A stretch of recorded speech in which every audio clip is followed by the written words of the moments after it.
Hi, Mike Brantley, auctioneer here. Discussing today a question I get almost every day in the middle, or maybe hopefully in the end of this pandemic is, well, I'm ready to do a live auction. And I understand that emotion. I am too. But that's not the question. You can be ready. I can be ready. Don't you have a client called a seller? Are they ready? And what do sellers need? They need bidders and buyers. Are they ready? There have been polls. And in fact, the last three polls I've seen suggest that somewhere between 60 and as many as close to 90% of the people in the United States feel that the current precautions concerning coronavirus, COVID-19, such as shelter at home, social distancing, hand sanitizer, all those things, that somewhere between 60 and 90% of the people in the United States think those are prudent.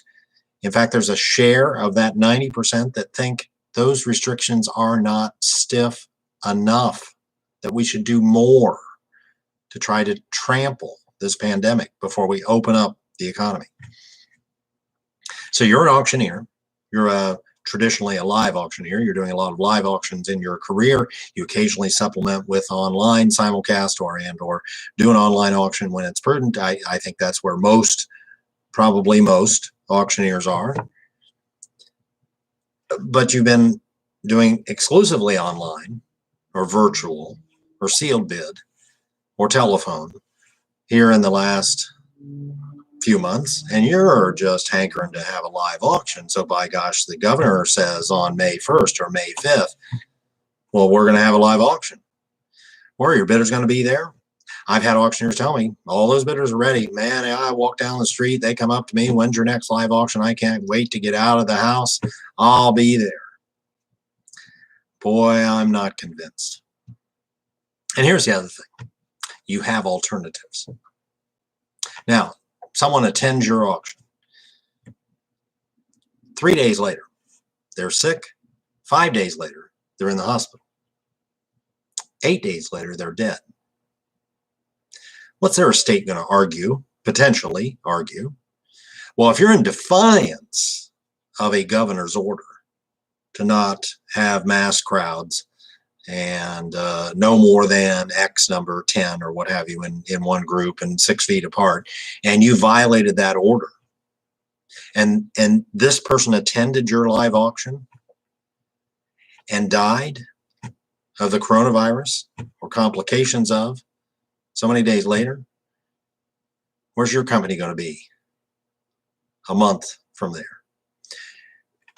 As I have written, as I have told people, if you don't have an attorney and you don't have an insurance policy, insurance person, and you haven't had conversations with both, I wouldn't be having any live auctions anytime soon. The argument, well, the counter argument, if you will, well, the deceased parties would have to show that what's called causation. They would have to prove that you caused that illness. And secondly, there would be a rough battle, because with all the media, all the press, all the news that this virus is dangerous, the dead bidder should have known better. So let's see. They'd have to prove you caused it, and they would have to show that they didn't know better when the news is hard to ignore, that there's danger. I get that argument. I understand that argument. But here's the thing. A lot of auctioneers have done really well in their careers, and they're not bashful about it. Brand new pickup truck, big belt buckle, brand new wristwatch. I'm successful. We've told auctioneers to behave as if they're successful. People like hiring successful people, whether they be attorneys, accountants, insurance agents, any kind of professional. You want to hire somebody successful. So portray yourself as successful. Well, that's what we've done. But what does success invite? It invites lawsuits. invites litigation.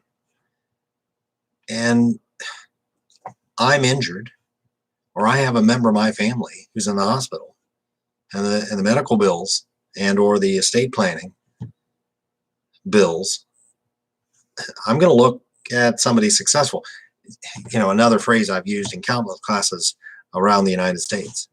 The local hardware store doesn't get sued near as often as the big hardware store, the nationwide hardware store, so to speak. And why doesn't the small business get sued, but the big business gets sued? Because the big business has a big insurance policy and they've got money. You don't sue people that don't have money. You sue people that have money. If you want my recommendation, here it is. Online works. It may not work for every item the way your live auction worked, but it's an alternative. Virtual works, sealed bids work, telephone bids work. There are a number of ways to not have a live auction, but nonetheless service a client. This is almost the 1st of May.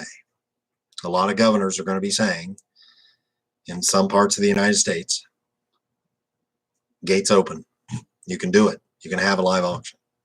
Here's my plea. Just because you can, ask yourself, is your seller prepared? And more importantly, are those bidders and buyers prepared and willing to participate? The polls are suggesting if you think everybody's got cabin fever and everybody's going to come out to that first live auction you conduct, the polls around the United States virtually universally suggest you're incorrect. Mike Brandley, auctioneer. Pleasure to be with you today. Hopefully I'll see you at a live auction down the road. For now, our company, hopefully like your company, are conducting online timed and or simulcast or virtual or what have you until this pandemic is well beyond us. Have a great day and stay safe.